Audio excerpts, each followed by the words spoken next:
नमस्कार दोस्तों, स्वागत है आपका आपके अपने यूट्यूब चैनल मन अप स्टोरीज में। दोस्तों, कहानी चल रही है ये प्यार नहीं आसान और उसके 5 पार्ट अपलोड हो चुके हैं। ये छठा पार्ट है। दोस्तों, इससे पहले के पार्ट पढ़ने के लिए आपको डिस्क्रिप्शन बॉक्स में प्लेलिस्ट का लिंक दिया हुआ है, वहाँ जा कर के इसके बाकी के पार्ट पढ़ लीजिएगा। तो चलिए दोस्तों, कहानी के इस पार्ट को हम शुरू करते हैं। वह जोर से दहाड़ी, रे नामर्द, डर गया क्या अपने बाप से? कहाँ गई वह तेरी बड़ी बड़ी बातें? अरे तू तो ठाकरों के घराने का कलंक है, बाहर निकल। उसकी दर्द और आक्रोश से लिपटी ललकार सुन ठाकुर के कारिंदे दौड़े दौड़े आए और उसे घसीटते हुए घर से दूर ले जाने लगे। तब उसने देखा ऊपर ठाकुर और ठकुराइन के साथ जितेंद्र भी मौन धारण किए खड़ा था। उसने एक शब्द भी नहीं बोला। उसे इस तरह चुप देख शारदा उस पर थूकते हुए बोली, तुम सब एक जैसे होते हो, प्रेम को कलंकित करने वाले नामर्द। अब तक उसे कारिंदों ने उसे घर से काफी दूर ले जाकर पटक दिया, पर वह बड़बड़ाती रही और गांव वाले लोग आपस में बातें करने लगे। कल तक तो ठीक थी, बेचारी को किसी बुरी आत्मा ने पकड़ लिया। अगले दिन दोनों माँ बेटी नहीं दिखी। लोगों ने समझा अपनी पागल बेटी को लेकर कहीं चली गई है, और सच तो यह था कि ठाकुरों के डर और शर्म से उसकी माँ ने कुएं में कूदकर जान दे दी। इसका पता गांव वालों को दोपहर में चला, जब उसकी लाश पानी के ऊपर तैर कर आई और शारदा को ठाकुर ने शहर से ले जाकर एक कोठे पर बेच दिया, जिस पर वह अक्सर जाया करता था। शारदा को जब होश आया तो खुद को ऐसी जगह देखकर उसके होश उड़ गए, पर अब वापस लौटने की उसकी कोई इच्छा भी नहीं थी। धीरे धीरे वक्त के साथ उसने खुद को ढाल लिया और शारदा को मारकर ताई बन गई। एक हिचकी के साथ यह दास्ता रुक गई और ताई सृष्टि से बोली, पर आज तूने उसे फिर से जिंदा कर दिया सृष्टि बेटा। उसने देखा सृष्टि की हिचकियां रुक नहीं रही थी और ना ही उसके आंसू। ताई भी अपनी दास्तां सुनाते सुनाते फूट फूट कर रो पड़ी। ताई के मुंह से उनकी दर्द भरी दास्तां सुनकर सृष्टि के आंसू थम नहीं रहे थे। अब उसे समझ में आया कि क्यों ताई ने उसके साथ इतनी नरमी बरती। उसने ताई के गालों पर आकर ठहरे हुए आंसुओं को अपने दुपट्टे से पोंछा, जो अपने अतीत की कहानी सुनाते हुए उनकी आंखों से झलक आए थे। कुछ देर दोनों खामोश रहे। सृष्टि को समझ में नहीं आ रहा था कि वो क्या करे। वो सोचने लगी, काश कि ताई को उनके प्यार ने धोखा ना दिया होता, तो वह भी आज किसी की पत्नी और किसी की माँ होती, उनको भी अपना परिवार होता। यह सोचकर सृष्टि के मन में संकल्प के लिए प्यार और सम्मान भर गया। रात ज्यादा नहीं बची थी। वह खिड़की से ही झांक कर समय का अंदाजा लगाने लगी। तब ताई बोली, चिंता मत कर, रात बीत चुकी है, अब तो सुबह को आना ही है। सृष्टि उसकी तरफ देखकर मुस्कुराई और सुबह का इंतजार करने लगी। उधर सृष्टि से मिलकर संकल्प अपने घर लौटा तो उसकी डैडी उसे घर पर ही मिले और उसे देखते ही पूछा, कहाँ से आ रहे हो बेटा? संकल्प को गुस्सा तो बहुत आ रहा था, फिर भी उसने चुप रहना ही ठीक समझा, इसलिए वह उनकी बातों को अनसुना करते हुए आगे बढ़ गया। उसके डैडी को थोड़ा अजीब लगा। फिर उन्होंने उसे दोबारा आवाज़ दी तो संकल्प के पैर रुक गए। वह बिना उनकी तरफ देखे ही बोला, डैडी मैं बहुत थक गया हूँ, कल बात करते हैं।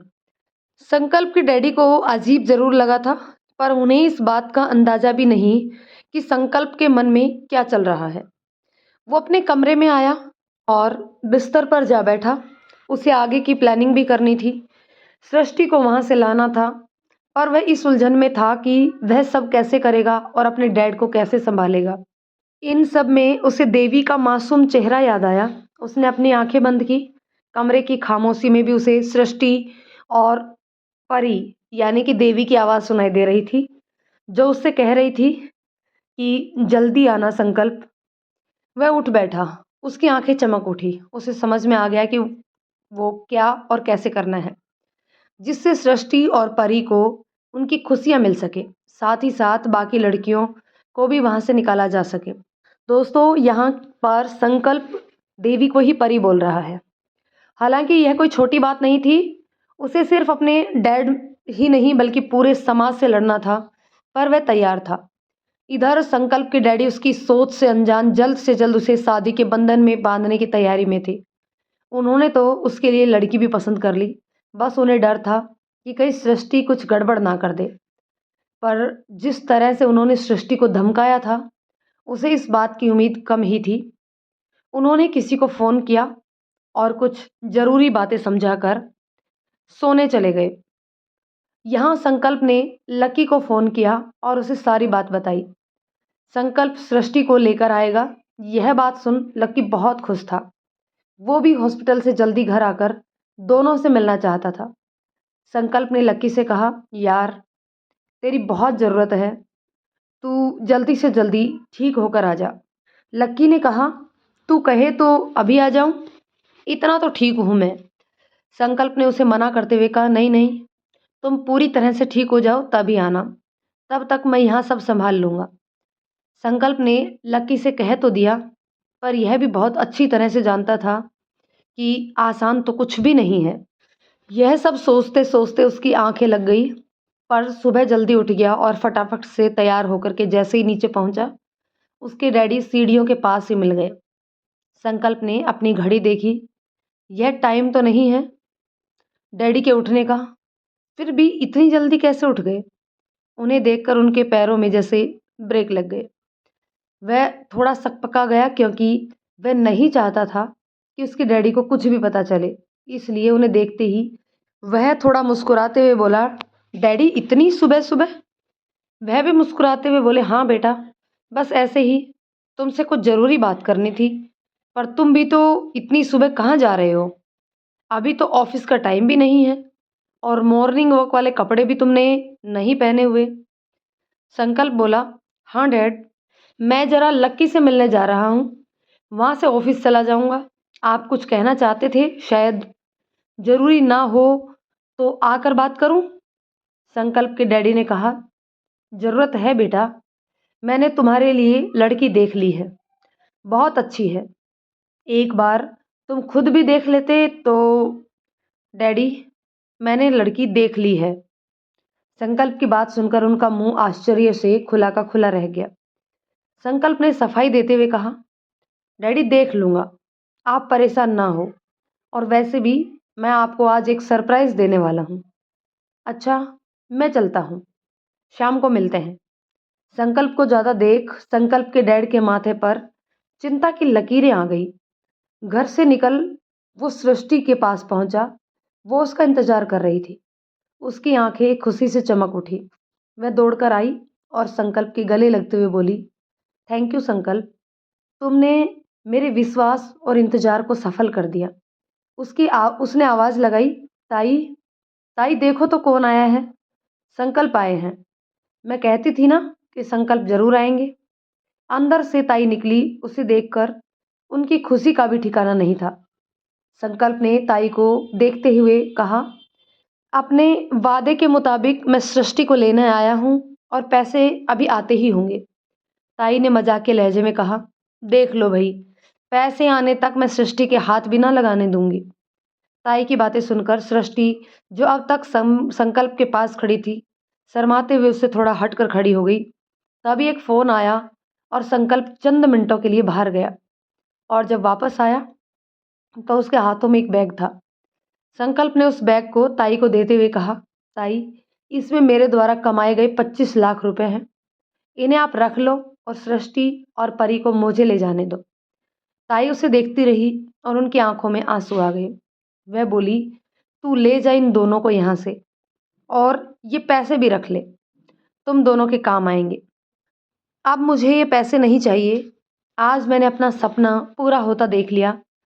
संकल्प ने उनसे बहुत आग्रह किया और वह पैसे ले ले।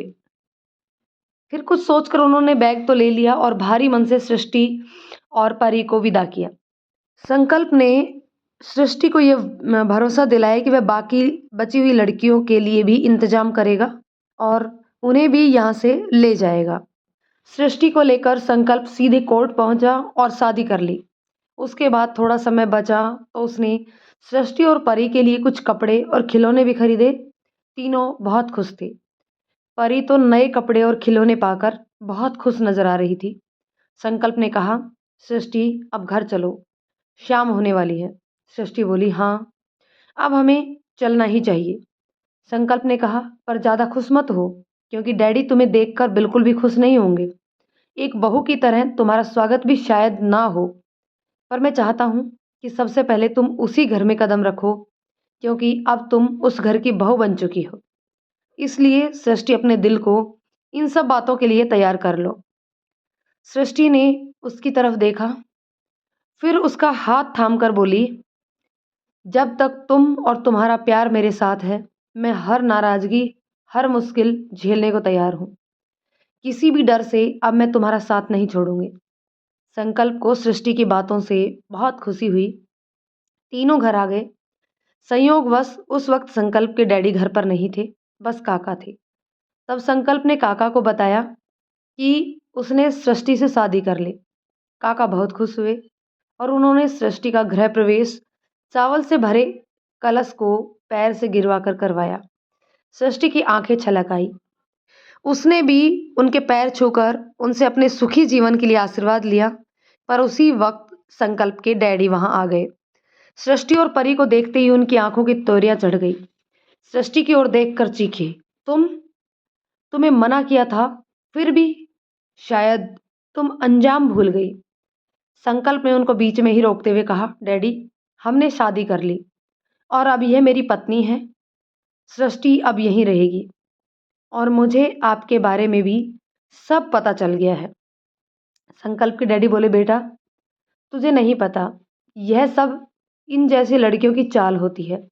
अमीर लड़कों से प्यार का नाटक करना, फिर शादी करके उनकी जायदाद हड़पना। देखो, इसने तुझे मेरे खिलाफ भड़का भी दिया। मैं इसे हरगिज यहाँ नहीं रहने दूंगा। संकल्प ने कहा, डैडी, मैं कोई बच्चा नहीं हूं और सृष्टि ने कोई धोखा नहीं दिया। वह मुझे प्यार करती है।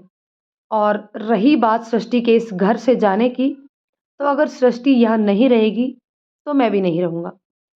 संकल्प के अंतिम शब्द सुनकर उसके डैडी सन्न रह गए।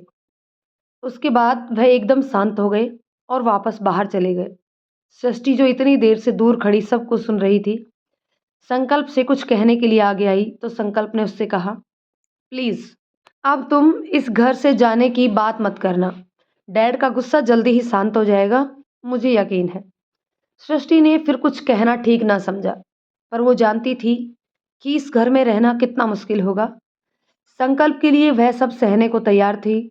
उसने परी को गोद में उठाया और संकल्प के साथ साथ उसके कमरे की ओर चली गई। काका ने दोनों के लिए चाय और नाश्ता बनाया और बोले, तुम्हारे आने से घर में रौनक आ गई है बिटिया। सृष्टि उनकी बातें सुनकर खुश हुई और बोली, काका, आपने इतना प्यार दिया कि मैं बता नहीं सकती। अब बस अंकल को कैसे भी करके मैं कैसे मनाऊं। काका बोले, सब ठीक होगा, तुम चिंता ना करो। पर चिंता करने की जरूरत थी।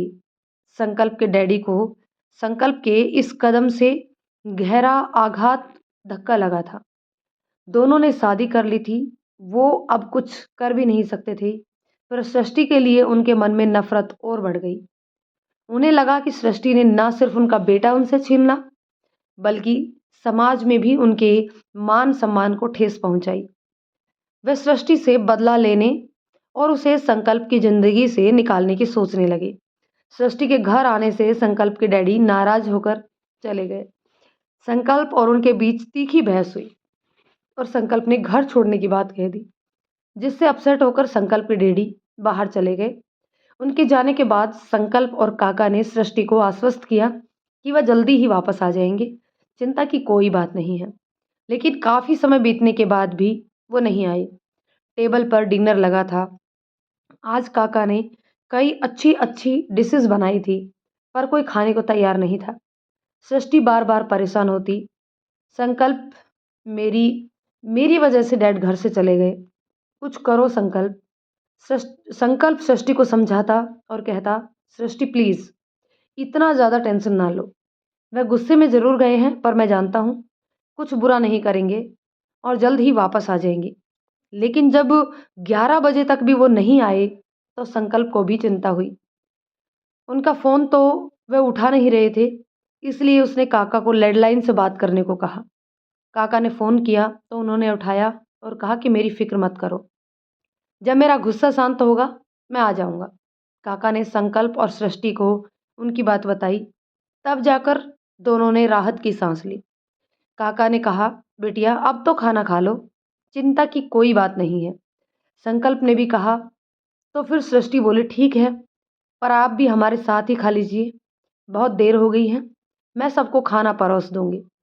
सृष्टि की यह बात संकल्प को बहुत अच्छी लगी और फिर काका के लाख मना करने के बाद भी दोनों ने उनको साथ में ही बिठाकर खाना खिलाया।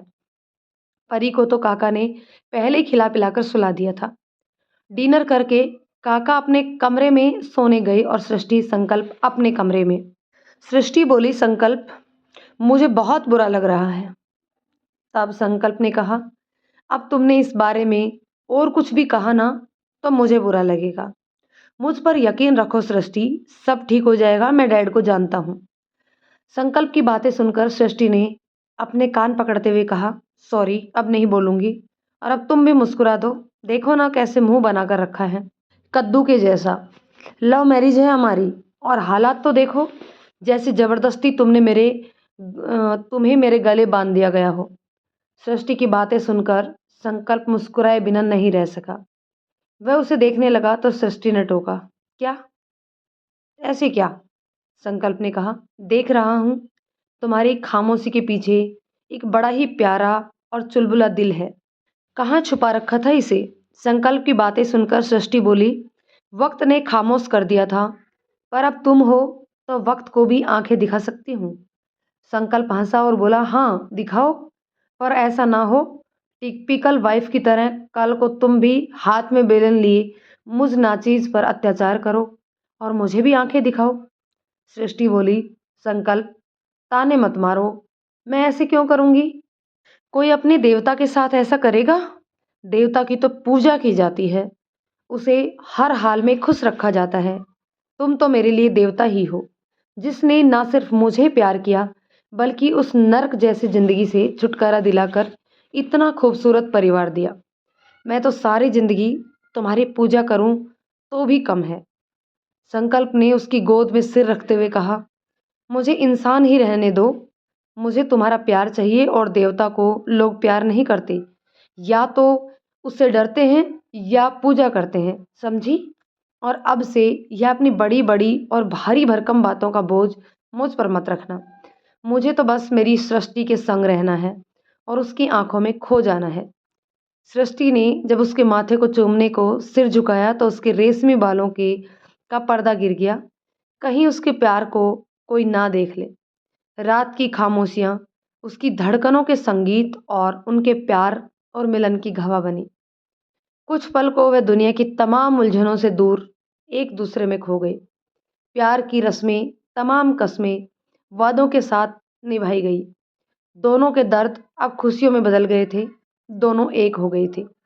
अगली सुबह जब काका कॉफी बनाने किचन में पहुंचे तो देखा सृष्टि वहां पहले से थी और कॉफी बनाने जा रही थी। उसे देखते ही वे बोले, अरे बिटिया, तुम क्यों आ गई?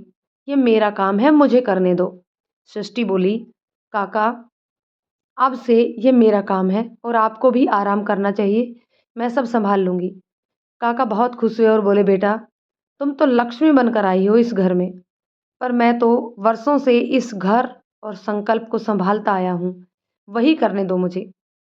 सृष्टि कुछ बोलती इससे पहले ही वो फिर से बोले, और वैसे ही नई बहू ऐसे रसोई में नहीं जाती, पहले चूल्हा पूजन की रस्म होती है, फिर वह कोई मीठी चीज बनाती है और उसे नेक भी मिलता है, तब कहीं जाकर शुरुआत होती है।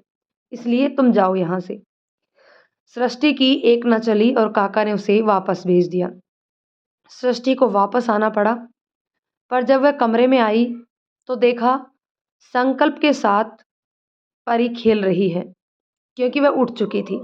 वह दरवाजे पर खड़े खड़े यह सब देखती रही। संकल्प ने कहा, वहां दूर खड़ी खड़ी हमें नजर ना लगाओ, तुम भी आ जाओ। वह अंदर आकर बोली, सृष्टि, मैंने रात में भी कहा था कि तुम कितने अच्छे हो।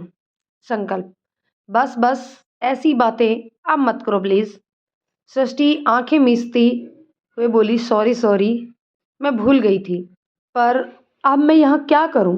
काका ने तो रसोई में भी नहीं जाने दिया। संकल्प ने कहा, फिलहाल तो तुम परी की अच्छे से देखभाल करो और मैं भी तो हूँ, मुझे भी तो तुम्हारी ज़रूरत है, थोड़ा ख़्याल मेरा भी रख लो। वो शरारत से मुस्कुराते हुए बोला। सृष्टि बस उसे देखती रही और मुस्कुराती रही।